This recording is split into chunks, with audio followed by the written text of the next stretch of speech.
Normalement, c'est bon, j'ai pas coupé cette fois-ci le podcast. On va parler, Kevin, notre troisième point. Je mets le petit visuel qui va avec. Le classement du GF38. Alors, je pense qu'on va faire vite, hein, parce qu'il n'y a pas non plus 50 000 choses à dire. On a appelé Mm. la rubrique un classement bien payé.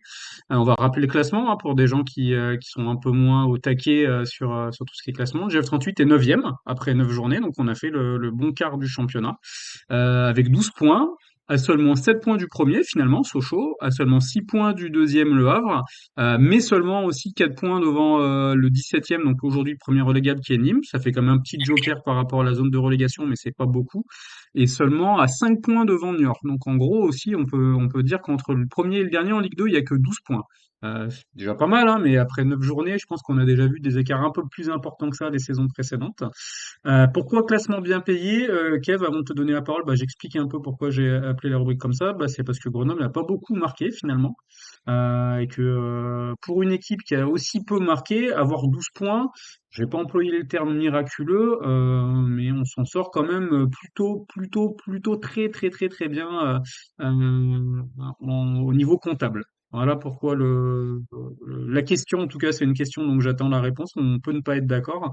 Mais moi, de mon point de vue à moi, vu ce que Grenoble a montré depuis le début de la saison, c'est pas une mauvaise place et on peut être satisfait d'être neuvième aujourd'hui au moment de la trêve internationale. Qu'est-ce que tu en penses, Kevin? Alors, il y a le jeu et les résultats. Si on parle de jeu, pour moi, on est deuxième partie de tableau. Si on Hmm. parle de résultats et de performance, pour moi, on est à notre place. Pourquoi je dis ça? Parce que, mine de rien, quand on regarde nos performances, on n'a jamais été ridicule, hormis un match, Bastia. Tous les autres matchs, on a au moins fait jeu égal avec l'adversaire où on n'a pas été ridicule. Pourquoi? Parce que on est sur une grosse assise défensive, on n'est jamais non plus mis en danger à outrance, pardon, à outrage, à outrance. Voilà, on n'est jamais ridicule sur nos matchs. Donc j'ai envie de dire, on n'est pas une équipe de deuxième partie de tableau et on est une équipe pour moi de milieu de tableau. Maintenant, on doit proposer mieux pour ensuite être ambitieux et aller voir plus haut. Donc Alors ça, aujourd'hui, c'est, pour moi, c'est pas forcément. je te Vas-y, coupe vas-y. juste sur ça parce que tu dis on n'a pas été ridicule. Alors le terme est un peu fort, mais tu parles de vision d'ensemble de match parce que moi sur des mi-temps, très particulièrement la deuxième mi-temps contre le Paris FC, pour moi on est ridicule en fait. C'est-à-dire qu'on fait une bonne première mi-temps, par Alors. contre on n'existe absolument pas en deuxième. On fait une première mi-temps qui nous vaut d'être dans la première partie de tableau, pas de problème, voire même dans le premier tiers. J'ai vraiment beaucoup aimé la première mi-temps contre le Paris FC. Par contre pour moi la deuxième mi-temps, on est 20e de Ligue 2 en fait, hein, si on reproduit ce genre de prestations-là. Quand je parle de ridicule, en fait, c'est être complètement bombardé par l'adversaire dans notre camp, à pas Deuxième aligner trois mi-temps contre le passes. Paris FC, Voilà. pour moi c'est ça, hein, c'est qu'on n'a On pas peut vu le en jour et parler. qu'on a sombré. On peut en parler. C'est vrai.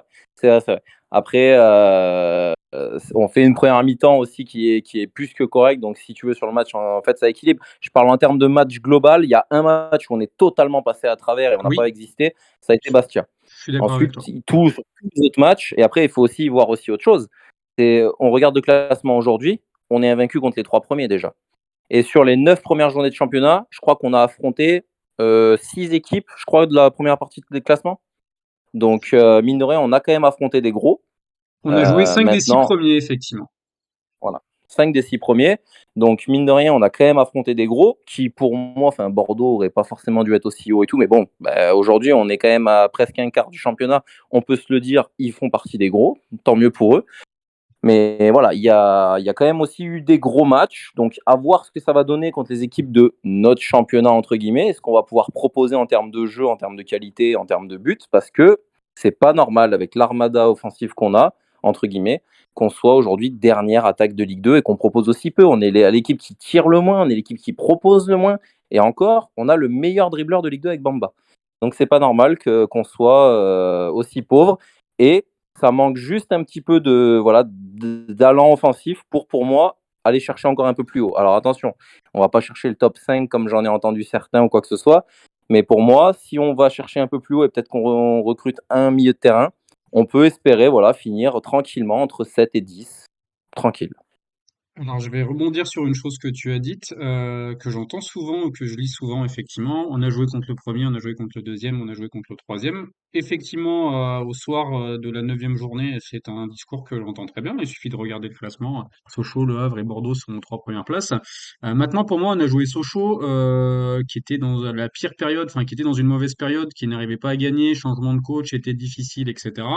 On a joué Le Havre la première journée, changement de coach cet été, pareil, toutes les recrues étaient pas arrivées, c'était le bon moment, comme on l'a coutume de dire selon l'expression consacrée. Et Bordeaux, effectivement, on les a joués. Alors pour moi, c'est un des pires matchs qu'on ait fait, donc c'est un mauvais exemple. On a quand même été en supériorité numérique pendant un long moment, et on finit le match en se disant que finalement c'est presque bien payé de faire match nul.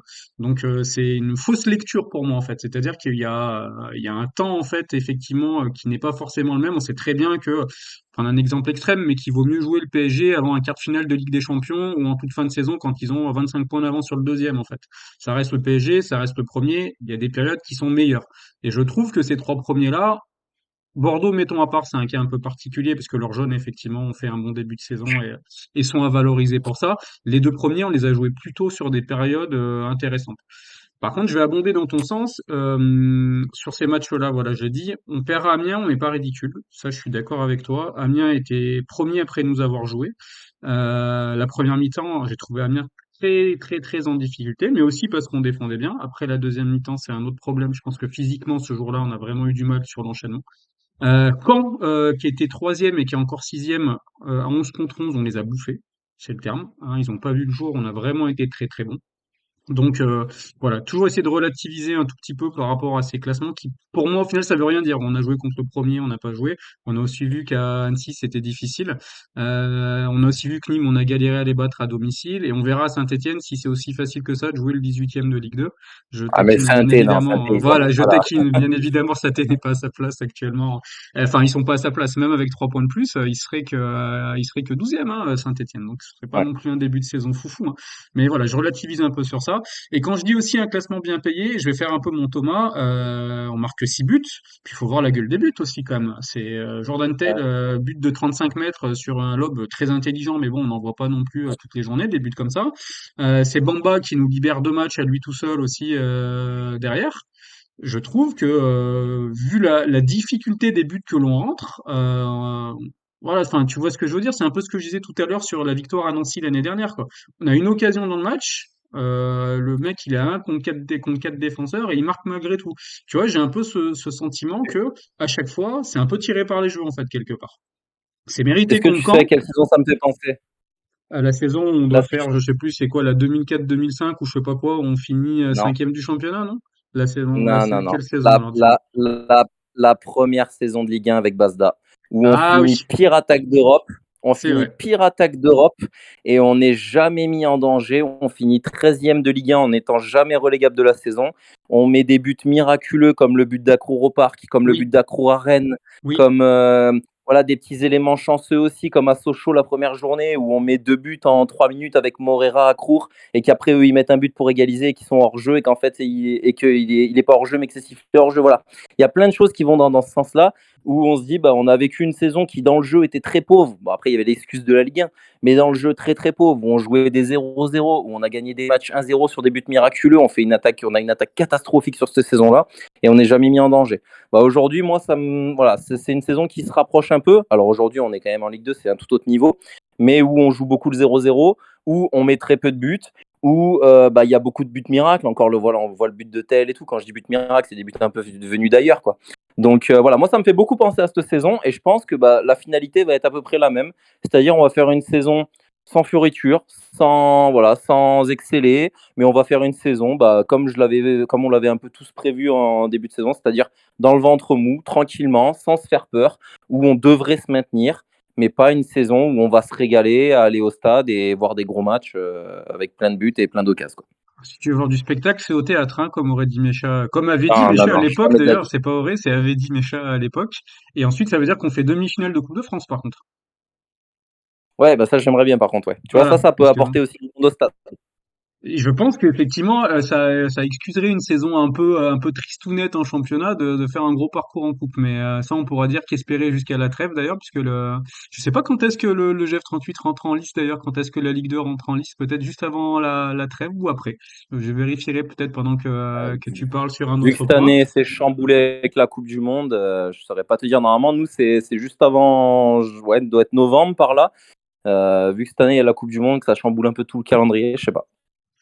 Alors, un petit point sur le chat, Alex nous dit N'Gando, les coups de pied arrêtés, ça on l'avait vu tout à l'heure. On a pris que 8 buts. Bah effectivement, si Grenoble est bien classé, c'est parce qu'on a pris 8 buts, dont 5 sur 2 matchs en plus, puisqu'on en prend 3 à Bastia et 2 contre Nîmes, voire même 7 sur 3 matchs, puisqu'on en prend 2 contre le Paris FC. Donc très clairement, c'est la défense qui rapporte des points, et c'est pour ça qu'on a mis mot bleu aussi dans les joueurs clés de ce début de saison, et globalement les défenseurs ont fait une bonne entame de championnat. Donc c'est un point à relever. Là, on parle du bien payé parce que je m'étais fait la réflexion après combien de journées du coup que je dise pas de bêtises. Enfin, à un moment donné, on avait 6 points en ayant marqué qu'un but en fait. Et je m'étais demandé si c'était pas une espèce de record en fait à ce niveau-là de prendre autant de points en 4 journées en ayant marqué qu'une seule fois finalement. Et si c'est pas un record, on doit pas en être très loin, hein. Quand je dis record, c'est pas que record en France et en Ligue 2, hein. Moi ça me paraissait improbable en fait d'aussi peu marquer et d'avoir autant de points, surtout que les occasions n'étaient pas non plus légion à l'époque. Alors ensuite, le Paris FC a raté son début de saison, mais reste un gros. Ouais, moi, ils m'ont impressionné en deuxième mi-temps, mais j'ai l'impression qu'ils ont été bons que contre nous, le Paris FC, cette saison pour l'instant. C'est Plus de ça. 50% des buts marqués sur CPA, nous dit Axel, ça c'était avec Basda, je pense, parce que cette année, on y reviendra, les CPA, c'est pas ça. Faudrait voir Noïdji, nous dit Karel. Effectivement, je crois que Grenoble est une équipe, je crois que c'est Malick 2, faudrait aller vérifier, qui était bien payé justement par rapport au nombre d'occasions et au but, et Grenoble était deuxième, je crois, si ce n'est pas premier. Euh, alors, je vois qu'il y a une petite chose. Hop, ça on accepte. Excusez-moi, il y a un robot qui avait refusé un commentaire puisqu'il y avait un but je sais pas, en travers de la gorge qui ne passait pas pour le robot Twitch, visiblement. Donc, Alex nous dit en couple, être sérieux, moins perso. J'ai encore Andrézy en travers de la gorge, effectivement, comme à peu près tout le monde. Et cette année, on a mis 0 but sur CPS. Tout à fait, ça va être un point à aborder très vite. Sinon, on va un péno et c'est tout. Donc bah voilà un peu pour le tour du salon. Est-ce qu'on a autre chose à rajouter, Kevin, sur le classement bien payé? Pour toi, on est globalement, pour résumer, à notre place aujourd'hui, on est en neuvième, sachant que le classement est très serré, Oui, hein, avec neuvième, dixième, huitième, septième, finalement ça se oui. joue à que dalle, quoi. Pour moi, on est à notre place parce qu'on a la pire attaque de Ligue 2 en termes de Hmm. buts marqués, pas forcément en termes de potentiel, mais en termes de buts marqués, et on a l'une des meilleures défenses. Donc pour moi, on est milieu de tableau. J'enchaîne sur les points améliorés parce que bah forcément on va parler de. Je vais te donner les miens si tu veux, sans forcément les développer. Axel en plus on a parlé. Les points améliorés c'est les coups de pied arrêtés. On est la seule équipe de Ligue 2 à ne pas avoir marqué sur coup de pied arrêté cette saison. On a raté effectivement un penalty. Je les trouve globalement très mal tirés en plus, à l'exception du match contre Caen où j'ai trouvé que c'était mieux tiré. Ngando notamment, je crois, et je sais plus qui d'autre les a tirés ce samedi, mais j'ai trouvé qu'il y avait un peu de progrès à ce niveau-là. Mais c'est clairement, surtout qu'on a des bons joueurs de tête. Alors Nestor a manqué une partie des rencontres, donc il n'était pas là. Mais Monfrey, il peut marquer sur corner. Chepchel, vu le gabarit, j'ai pas de gros soucis. Je pense que Diarra, ça peut être un vrai bon joueur de tête aussi. C'est pour moi un des gros points à améliorer, ces coups de pied arrêtés là. Parce qu'en plus, on est dans un championnat où beaucoup de situations se décantent aussi grâce aux coups de pied arrêtés.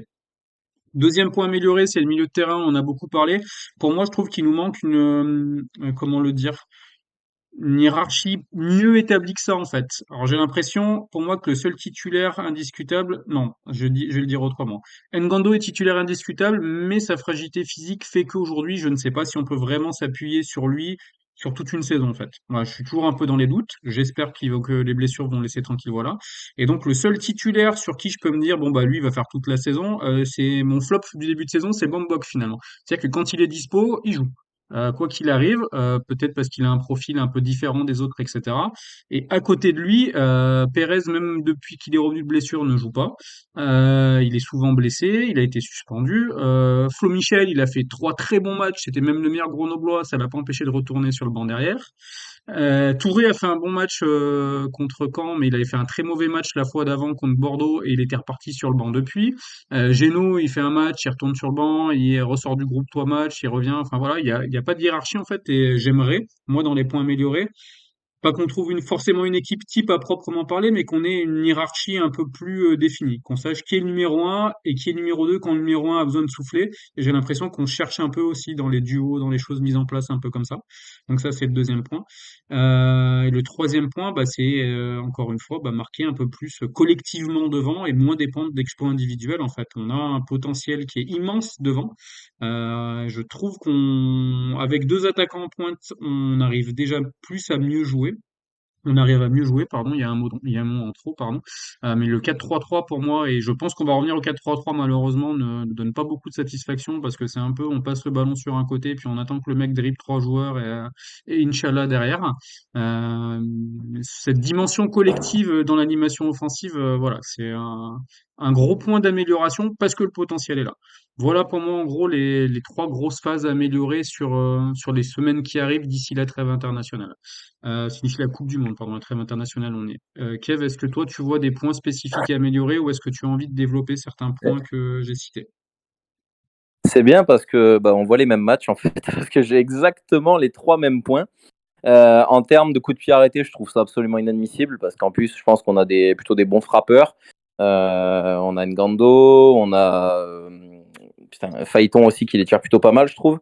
Donc on a des bons tireurs de coups de pied arrêtés. Par contre, à la retombée, ça paye pas quoi. Donc surtout que c'était une de nos forces. Il y a un petit moment, il y a 2 ans, je crois, qu'on fait la grosse saison là, qu'on finit quatrième. On mettait pas mal de buts aussi sur corner ou quoi que ce Oui. soit.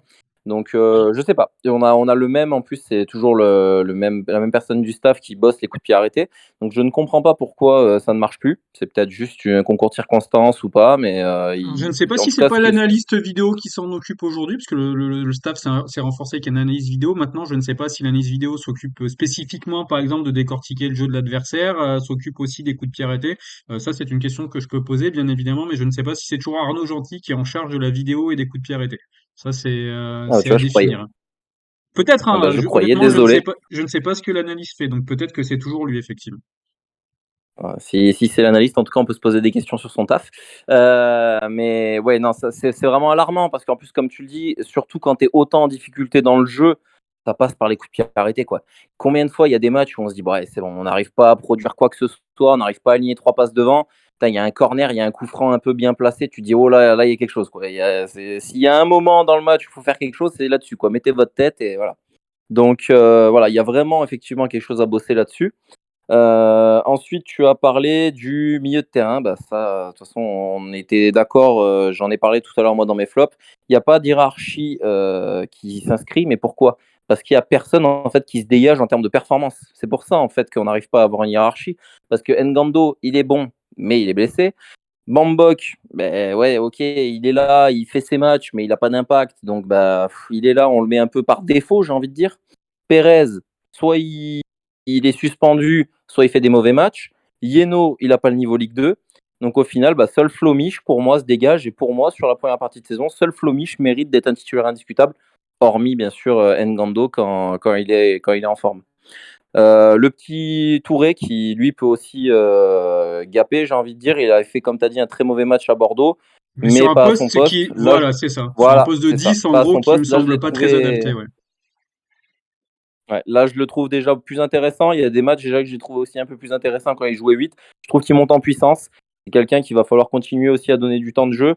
Pas forcément un titulaire indiscutable, mais voilà, lui, je pense qu'il peut vraiment rentrer dans la rotation et être intéressant. Mais au Alors niveau si, du milieu de terrain, pardon, sur Touré, vas-y, s'il vas-y. fait à chaque fois le même match que samedi dernier, pour moi, c'est titulaire indiscutable. Par contre, hein, je l'ai vraiment trouvé très très bon. En Oui, plus, à un de moins, il a eu un volume de jeu très intéressant. C'est lui qui fait la passe D aussi sur Jordan Tell. S'il enchaîne très belle cette passe. qualité-là de match, aucun problème pour le laisser dans l'équipe chaque semaine en ce qui me concerne. Maintenant, il a fait un match comme Moi, ça depuis qu'il est là, donc c'est difficile de juger c'est sur pour la ça. durée. C'est pour ça, c'est ce que je te disais quand il avait joué contre Bordeaux et tout, il y en Hmm. avait plein qui disaient oh là là, il a fait un match catastrophique, faut le sortir et tout. Il a pour moi une vision du jeu, il a pour moi aussi une percussion, il tente des passes dangereuses. C'est pour ça aussi qu'on disait qu'il perdait beaucoup de ballons, mais lui, il essaye de faire cette dernière passe. Donc moi, je le trouve intéressant vraiment dans le jeu, surtout à un poste un peu plus bas. Et lui, il a ce profil un peu box-to-box où il va mettre du dynamisme et il peut vraiment jouer des deux côtés. Donc je le trouve intéressant. Maintenant, comme tu l'as dit, c'est son vrai premier très bon match avec le GF. Donc ça reste quand même à confirmer. Mais moi, je crois en ce gars. Et après, la troisième, c'était, tu as dit, hein, là, on met pas assez de buts, mais ça, pour moi, ça vient pas forcément de nos attaquants, même si bon, ils ont quand même raté des gestes à un certain moment, mais ça vient pas forcément de nos attaquants, ça vient de Vincent Aignan. Il faut qu'il change sa philosophie, il faut qu'il soit un peu moins frileux, il faut qu'il tente plus de choses, il faut qu'on joue plus vertical, il faut que voilà qu'on amène autre chose avec les joueurs qu'on a. C'est inadmissible qu'on soit la pire attaque de Ligue 2 et qu'on tire aussi peu. Alors, Donc voilà, ça pour alors moi, en ça, justement, ça vient de Vincent Aignan. tu as donné les deux informations. Tu as dit d'abord, ça vient pas des joueurs, ensuite tu dis on ne tire pas assez. Mais pour moi, justement, ça vient en partie des joueurs de ne pas assez tenter sa chance. Est-ce que l'entraîneur derrière doit être encore plus insistant sur ce registre-là? Jordan Tell, avant le match contre Pas Caen, de l'avait ballon, dit frère. d'ailleurs, hein. Il faut, oui, il y a peu de ballons, mais globalement même, je pense, c'est pas un attaquant, c'est Gersbach, mais qui effectivement est en position de frapper, ne le fait pas.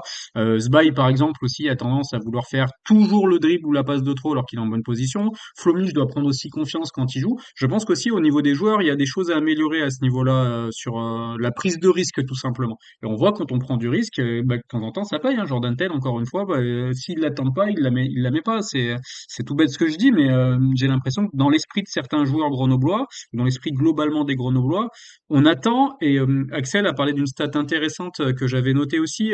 J'essaie de relire ce qu'il a dit. Tac, tac, tac. J'avais vu une stat, je crois qu'on est dernier en nombre de tirs par match, mais top 3 dans le pourcentage de tirs cadrés. Et effectivement, cette stat, je l'ai vu passer. Et pour moi, ça reflète un peu ça. C'est qu'on attend toujours d'être trop dans la position idéale pour tenter notre chance. Alors que déjà, on n'est pas à l'abri d'une frappe contrée, voilà, que ça puisse marquer.